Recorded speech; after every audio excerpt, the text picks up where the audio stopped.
Яна стала каралевай, калі ёй было ўсяго 19 гадоў. У 29 яна страціла мужа і з тых часоў прысвяціла ўсё сваё жыццё толькі дзецям. Як жанчыне ёй не наканавана было адчуць усю паўнату пачуццяў. Як маці, ёй прыйшлося перажыць боль страты старэйшага сына, які памёр у росквіце сіл. Дакладна невядома, пры якіх абставінах упершыню Ягайла ўбачыў і пазнаёміўся з Соф'яй. Многія летапісцы сцвярджаюць, што Вітаўт наўмысна пазнаёміў свайго стрыечнага брата са сваёй пляменніцай. Вядома, што ў 1421 годзе польскі кароль спыніўся ў радавым замку сямейства гальшанскіх у Гальшанах. Ягайла задумаўся браць шлюб зноў, таму што спадчынніка мужчынскага полу на польскі і вялікакняжаскі літоўскі пасад не было. Справа ў тым, што Вітаўт таксама не меў спадчыннікаў, таму пытанне пасада стаяла перад старым каралём вельмі востра. Пазнаёміўшыся бліжэй з Васілісай, Ягайла спалохаўся. Ён убачыў над яе вуснамі маленькія вусікі. Яркая прыкмета таго, што жанчына валодае моцным і мужчынскім характарам, як лічылі ў тыя часы. Гэта прымусіла Ягайлу пераключыць увагу на малодшую сястру Васілісы, Соньку. Хутчэй за ўсё, Сонька была прыгожай і ў выдатным здароўі. Згодна з польскай хронікай, прыдворныя лекары пераканалі старога караля ў тым, што ў шлюбе з такой дзяўчынай народзіцца хлопчык. У лютым 1422 года Сонька прыняла каталіцтва і імя Соф'я. Пазней адбыліся заручыны з Ягайлам, вянчанне прайшло ў Навагрудку, а вясельныя ўрачыстасці ў Лідзе. Першы год пасля вяселля кароль не меў асаблівай страсці да сваёй маладой жонкі. Ён часта пакідаў яе адну ў Кракаве і не спяшаўся каранаваць яе пасля вяселля.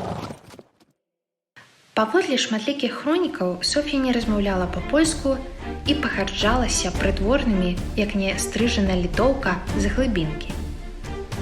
Асабліва непрыхільна яе прыняла дачка караля Ядвіга, якая павінна была стаць будучай каралевай Польшчы і Літвы.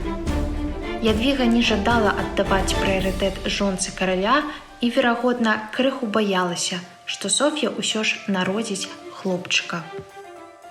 У лісце Соф'і, напісаным яе мужу ў той час, распавядаецца, наколькі самотна яна сябе адчувала. Дзень, які разлучыў цябе з маім поглядам, сапраўдны поўны смутку і горачы. Для мяне гэта была доўгая і няшчасная ноч з таго часу, як твой твар знік з вачэй, і ўсе супраць мяне. Ягайла вярнуўся з Літвы праз 3 месяцы ў канцы лютага 1423 года. Соф'я пасля нядоўгай сустрэчы з мужам у Корчыне неўзабаве зноў засталася адна.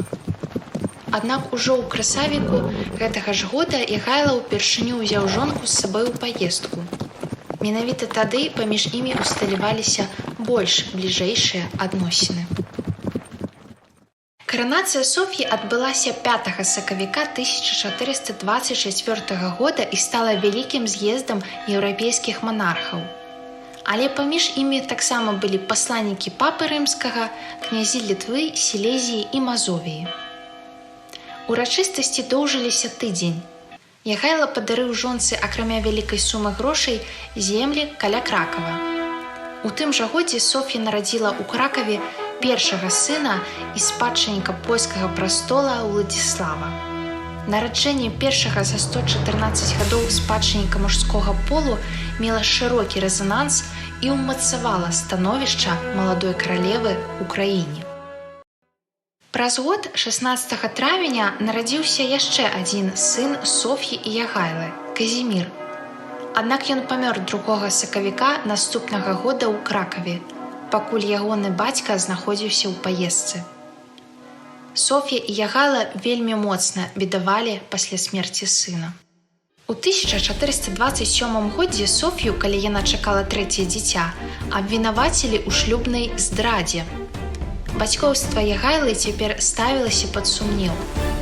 Але абвінчаванні былі хутчэй за ўсё неабгрунтаванымі па дзвюх прычынах. У шматлікіх хроніках няма канкрэтнага імя палюбоўніка каралевы. Меркаваных палюбоўнікаў было 7 мужчын. Гэты спіс абвінчаваных трэба прызнаць вельмі самавіты.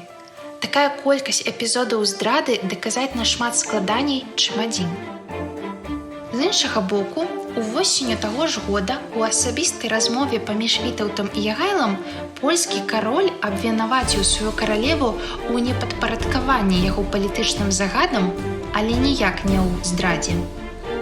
Наконт магчымай здрады выказаўся і Вітаўт, які перасцярог прыдворных не раздуваць уяўны скандал. Вынікамі інтрыгі стала тое, што аднаго з абвінцаванцаў каралевы кінулі ў турму за паклёп. Верагодней за ўсё змоўшчыкамі былі мазавецкія князі, якія жадалі ўмацаваць свой уплыў на польскую карону, ці ж крыжакі, якія імкнуліся дэстабілізаваць сітуацыю ў Польшчы і Літве. Каралеве ўдалося выратаваць сваю рэпутацыю, прыняўшы клятву невінаватасці. Гэта адбылося пасля нараджэння 3-го сына Казіміра. Вядома, было памылкай наогул вырашацца звяртацца да такой клятвы, паколькі яна раздзімала ўвесь скандал і кідала цень на адносіны паміж каралевай і Ягайла. Вінаваты быў і сам кароль.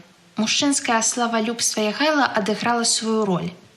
Першыя дзве жонкі караля, Ядзвіга і Ганна Цельская, былі таксама замешаныя ў падобным скандале, і кароль не прабачыў іх.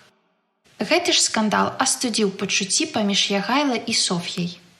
Дзяцей у іх больш не было. Ад 3-го шлюбу у Ягайла засталася толькі дачка Ядзвіга.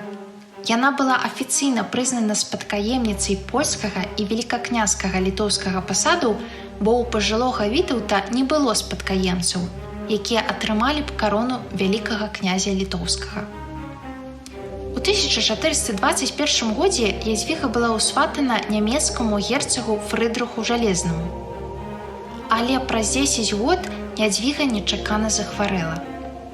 Хвароба была невядомай, таму прыдворныя лекары не ведалі, як з ёй дужацца. 8 снежня 1431 года ва ўзросце 23 гадоў Ядзвіга памёрла. Пры двары адразу ж з'явіліся чуткі аб тым, што Соф'я атруціла сваю падчарку. Вядома, каралева была зацікаўлена ў тым, каб яе сын Уладзіслаў стаў каралём польскім, не чакаючы чаргі на пасад. Але каралева сцвярджала, што яна не магла атруціць Ядзвігу і паклялася перад судом у тым, што недатычная да смерці дзяўчыны. Увесну наступнага года Ягайла накіраваўся ў чарговую паездку, але з падарожжа ён так і не вярнуўся. Ён памёр у гарадку 1 чэрвеня 1434 года.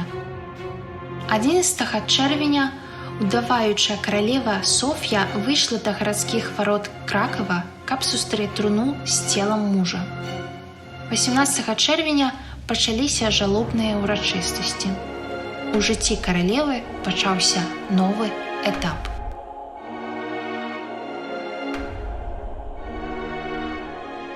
25 ліпеня 1434 года сын Ягайлы і Соф'і, Уладзіслаў III, быў каранаваны на польскі пасад. Месца рэгента Соф'я не атрымала. Яе замяніў савет кароны. Нягледзячы на гэта, яна не збіралася сыходзіць у цень з палітычнай арэны. Застаўшыся адна, Соф'я прысвяціла сябе шчырай дзейнасці ў зямлі, якую калісьці Ягайла падарыў яе як пасаг. Яна была клапатлівай і справядлівай кіраўніцай з выдатнымі адміністрацыйнымі здольнасцямі, дзякуючы чаму заваявала давер шматлікіх жыхароў сваёй зямлі. Калі ўзнікалі якія-небудзь суды, каралева ўдзельнічала ў кожным з іх сама. Яе досведу давяралі настолькі, што вельмі часта вынясенне прысуду адкладвалася да прыбыцця каралевы. Соф'я падтрымлівала развіццё гарадоў, асабліва клапоцячыся аб умацаванні абароны крэпасцей. На жаль, прыбыткаў, атрыманых ад яе земляў, каралеве бракавала. Яна любіла жыць у роскашы, таму была вымушана займаць грошы ў сваіх падначаленых. Часта яе вінавацілі ў марнатраўнасці. Гібель старэйшага сына падварнай стала моцным ударам для Соф'і. Яна не верыла ў смерць сына і доўгія 4 гады чакала яго вяртання. Аднак надзея памёрла. Соф'і зноў давялося змагацца за польскую карону, але цяпер ужо дзеля малодшага і адзінага сына, вялікага князя літоўскага Казіміра. У красавіку 1445 году было вырашана, што Казімір стане новым каралём Польшчы з агаворкай, што выбары будуць несапраўдныя, калі Уладзіслаў Варненчык вернецца ў Польшчу. У жніўні таго ж года Соф'я з'ехала на з'езд у Петаркаў. Тамака чакалі прыезду Казіміра, але ён не з'явіўся. Каралева і польская шляхта восенню адправіліся ў Вялікае княства Літоўскае, каб паведаміць Казіміру пра яго абранне на польскі пасад. 15 кастрычніка ў гародні маці пасля 5гадовага расстання ўпершыню ўбачыла свайго малодшага сына. Каралева Соф'я доўга угаворвала Казіміра прыняць польскую карону, але той гэтаму супраціўляўся. Так ці інакш, але Казімір пагадзіўся і быў прызнаны каралём Польшчы. Малады і энергічны, кароль дазволіў удзельнічаць у палітычных справах краіны сваёй маці, да якой ён быў шчыра прывязаны.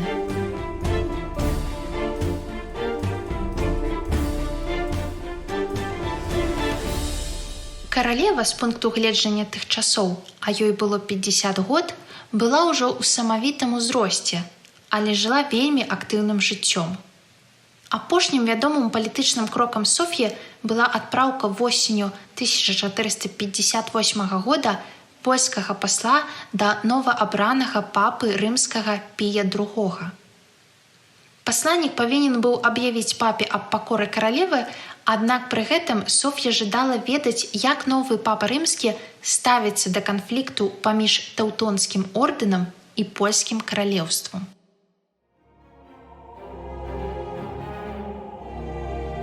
У канцы лета каралева з'ела занадта шмат дыні і захварэла ліхаманкай. Перакананая, што арганізм павінен зладзіцца з хваробай самастойна, яна адмовілася ад прыёму лекаў.